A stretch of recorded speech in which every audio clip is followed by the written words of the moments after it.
Hey everyone, so this time I will cover the Hungarian Grand Prix 2023 race, uh, data analysis, and I will show you a few plots and charts and things like that to show my data analysis for the Hungarian Grand Prix 2023, the race session. Let's get to the overview of the race. So Max Verstappen actually started in second, and Lewis Hamilton started in pole. However, Max Verstappen took pole after the first corner, and he maintained his lead throughout the race. And what's more is Lewis Hamilton didn't really get to the podium.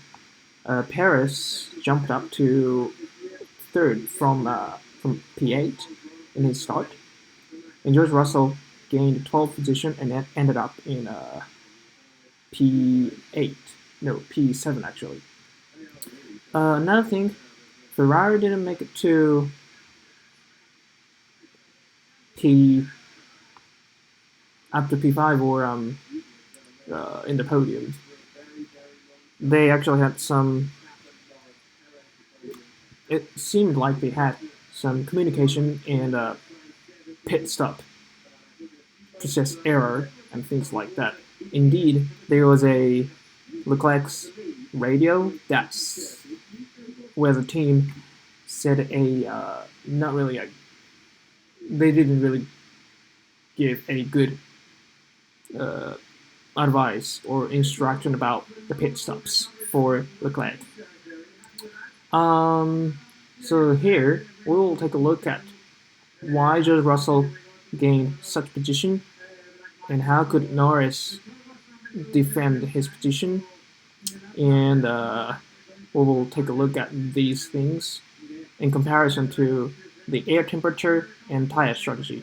And we will then again look at a new driver, Daniel Ricciardo, and his teammate Yuki Tsunoda's battle between the teammates using the lap time scatter plot.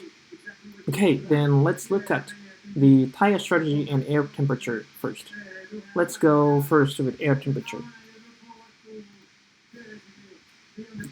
So the air temperature looks like this. Actually, the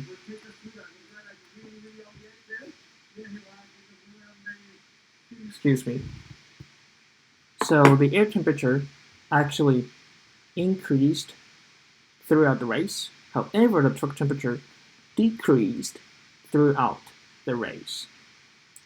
You might probably remember that some radio said there was an engine heating problem or engine radiation problem because of the high air temperature. However, since there is a truck temperature decreasing, the tire strategy was really critical for the air temperature was really critical for the tire strategy. But here you have to notice that the truck temperature overall was warmer than we had in the qualifying session. So let's take a look at the tire strategy for all the drivers. So you have to notice that all the drivers were with the two-stop strategies, and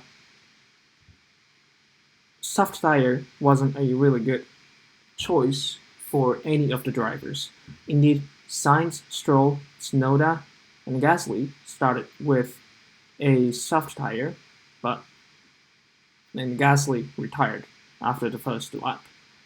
And Sainz, Stroll, and Tsunoda didn't pick up soft tire in later stints of their. And another thing you have to notice is that the drivers that finished higher than P6 has all used the medium tire, and not everyone else, but everyone except for Daniel Ricciardo and Yuki Tsunoda used a two hot tires for their last two stints if they finished below P7. So this might be crucial for them because the track temperature decreased throughout the session, and that means it is really harder for the tires to get warmed up. So the softer tire would make a difference in racing in a faster lap pace. However, since the track temperature decreased throughout the session, the tire deg was probably not so much high than what the engineers expected before the race. So let's look at the strategies of each driver. The first is let's look at Tsunoda and Daniel Ricciardo. So Tsunoda was one of the few drivers that started with a soft tire, and he switched it to hot tire, which is typical for the other drivers, and then he switched it to medium tire. Whereas Daniel Ricciardo started with medium tire, then to hot tire, then to the medium tire in the end.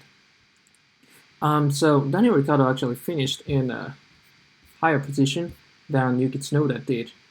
Daniel Ricciardo finished in P13, and Yuki Tsunoda finished in P15.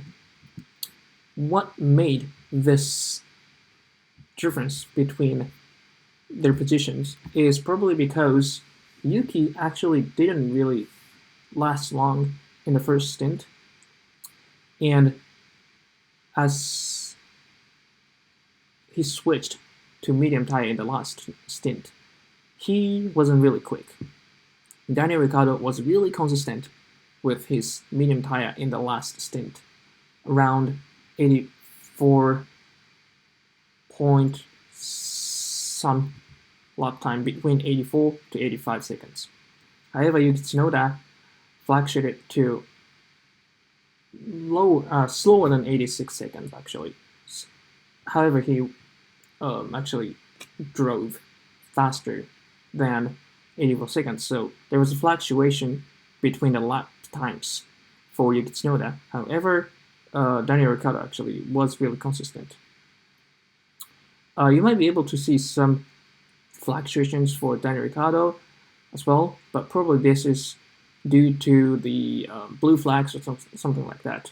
Overall, he was as quick as Yuki Tsunoda for the first stint, even though he was on the medium tire, and as well as on the second stint, even though he was on hot tire. And he was Daniel Ricciardo averaged his lap time with a faster time, and he actually lasted longer than Yuki Tsunoda did on his medium tire for the last session. So that consistency was probably the key for Daniel Ricciardo and Yuki Tsunoda's difference between their finishing position. Alright, then let's look at how George Russell made it to such a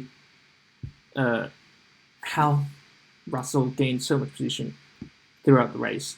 So he actually started with the hot tire and soft and the medium for the last two stints, whereas Valterri Bottas actually started with medium and to hot tire for the stint 2 and stint 3.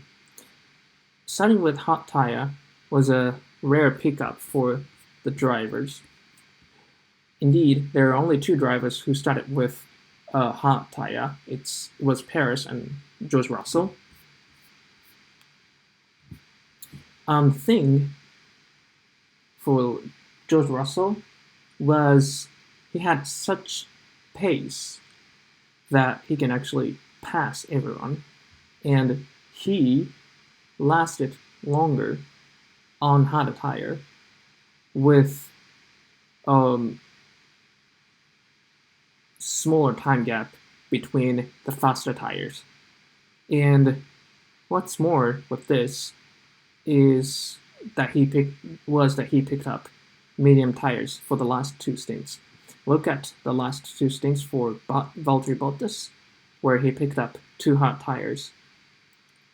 George Russell actually was faster for the last two stints than Valtteri Bottas, of course, because George Russell finished in higher position than Valtteri Bottas did, and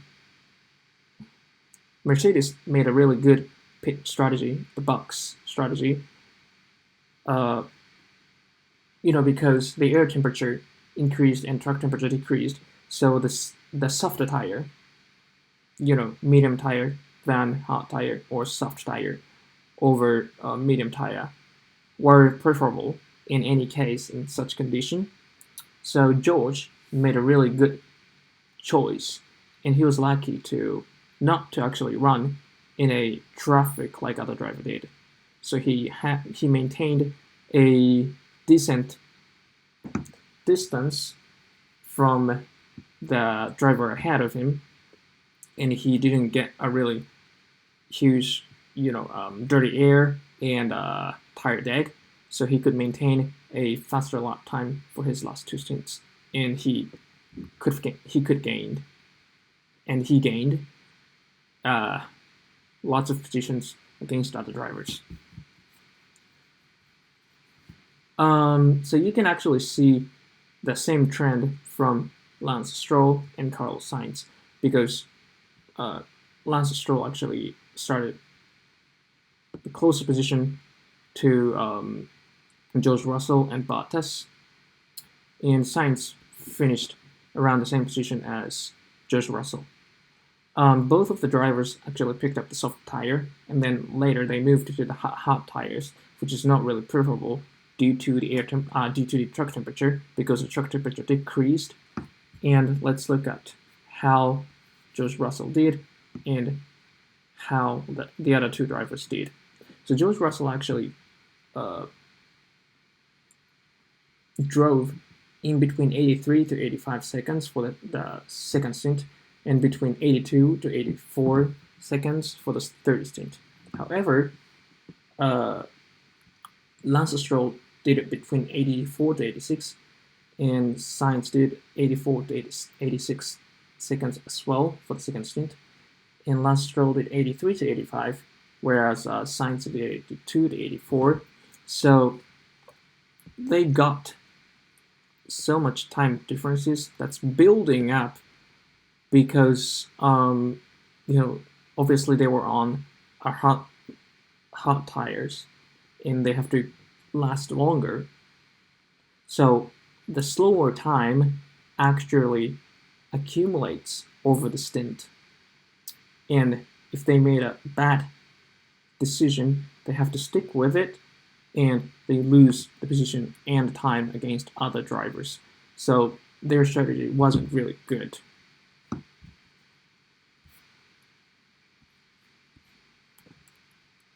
Okay, so let's look at Lando Norris and Oscar Piastri here.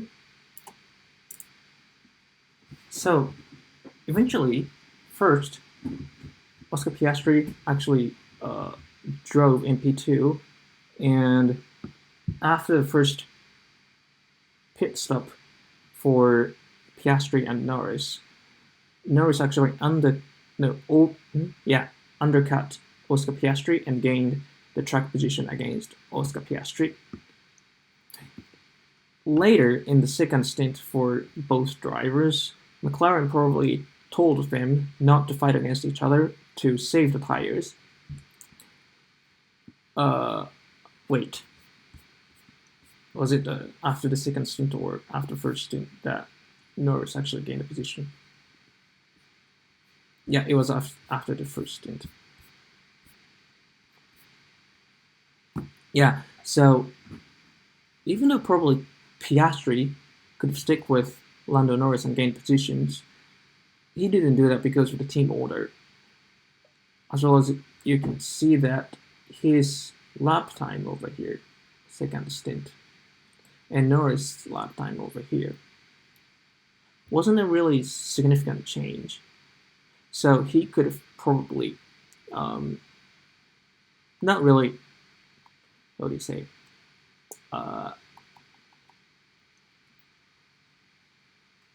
slow. Probably Piastri wasn't like slowered by Lando Norris, but he followed the team order and he saved the tire to gain or maintain his track position. However, in the third stint, Lando Norris did a really great job. Oscar Piastri fluctuated his lap time. However, Lando Norris did a great job maintaining his lap time throughout the session, throughout the stint. And later in the race, Lando Norris and Sergio Perez was battling for P2, and actually Lando Norris defended it against the fastest car, Red Bull. So actually Lando Norris started with medium tire, and Perez started with hard tire, and then Norris moved to hard tire, medium tire, whereas Perez moved to medium tire and then medium tire again. So for the last stint, it wasn't a really significant change for Norris and Perez. And it wasn't a really significant change for Norris and Perez for the second stint as well, even though Norris had a longer stint for the second stint. Probably the biggest difference between these two drivers was the first stint. Lando Norris maintained a very fast pace throughout the first stint. However, Perez didn't. He was slower in the first point because probably he was in the traffic, and he didn't really make it to a decent time on his hard tire, even though the track temperature is good. This is probably because the hard tire, isn't the fastest one. It's actually the slowest one, even though it lasts longest among the three tires. So the starting position obviously made a difference, and that was probably the reason why Norris could maintain his P2 in the end.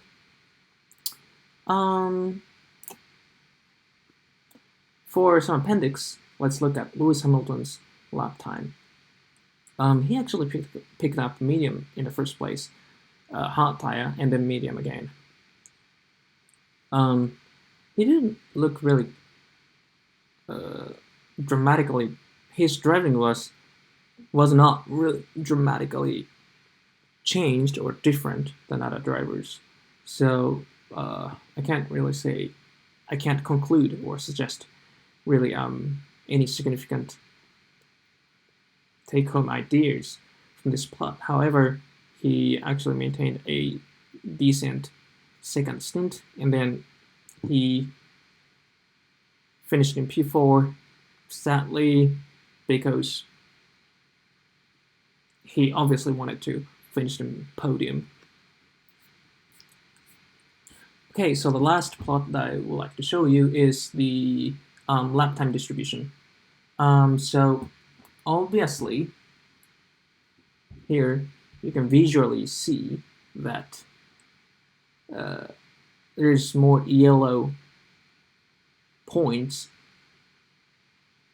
from the left side, from this side, and you can see more white points from the right side, from this position. So the key to this race was the tire strategy and the track temperature. It looks like there is no performance difference between the engine suppliers nor the engine suppliers. So like we saw earlier in the season, Red Bull was pretty dominant, and Aston Martin had a decent performance. However, like we see, Mercedes and McLaren are gaining their position. Indeed, all P6, all positions up to P6 were actually dominated by Mercedes, McLaren, and Red Bull. So, the top three teams are obviously dominating the position, and probably Ferrari is in the last of the what we call middle fielders. I don't really see Aston Martin can be battling against the other big teams, but let's see how it goes for the next season for them. Even though Daniel Ricciardo replaced Nick de Vries for the first time, and this was his first race after he replaced Nick de Vries in Alfa Tauri, Daniel Ricciardo had a really good performance in Hungary Grand Prix. So, yeah, eyes on him, as well as his teammate Yuki Tsunoda. And Joe Gani actually had a really great qualifying session, even though he was dropped to P1, 2, 3, 4, 5, P15 in the race. So probably the strategy or probably the tire day, we can't really say anything about this. But the take-home message was the track temperature and the tire strategy again for this race. Thanks for watching, and like and subscribe if you liked this video, and please share and comment and leave a comment for this video. Thank you.